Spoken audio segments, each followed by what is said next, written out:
Hello' everyone, এই ভিডিঅ'টো 9 জুনৰে হয়। মই আপলোড কৰাহে হোৱা নাছিলে। বাহঁত ৰাতিপুৱাই আহি পাই গ'লহি আৰু গোটেইখিনি ৰাতিপুৱাই ওলালোঁ এফালে যাবলৈ। ৰাস্তাতে ভোক লাগিলে নহয়, বিৰিয়ানী বনাই লৈ গৈছিলোঁ, তাকে খালোঁ। টুকুৰ যে কি ফূৰ্তি, গৈ পাই গ'লোগৈ ভিউ পইণ্ট। আমি মানে কাজিৰঙালৈ গৈছোঁ। তাত গৈ আকৌ বাই মন্দিৰতো সেৱা কৰিলে, আমাক প্ৰসাদ আনি দিলে। গৈ পাই গ'লোগৈ মামাহঁতৰ ঘৰ।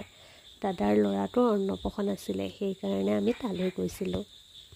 গৈ যে দুকু কি ফূৰ্তি, সি পূৰা এনজয় কৰিলে। তাৰ লগতে ময়ো অকণমান ঝুলিলোঁ। তাৰ পৰা আমি গ'লোঁ মামাহঁতৰ পিছফালে থকা ছুইমিং পুলটোলৈ। তাত গৈ আকৌ দুকু নহাই হ'ল নহয়, পানী দেখি তাক নামিবলৈ লাগে। এয়া হৈছে মামাহঁতৰ ৰিজৰ্ট। চাৰিওফালে ইমান সেউজীয়া, দেখিয়ে ভাল লাগি যায়।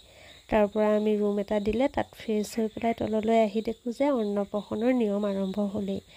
বেবীটোকো গিফ্ট এটা দি আমি খাবলৈ গ'লোঁ। গৈ সকলোকে মাত লগাই আমি ওলাই আহিলোঁ।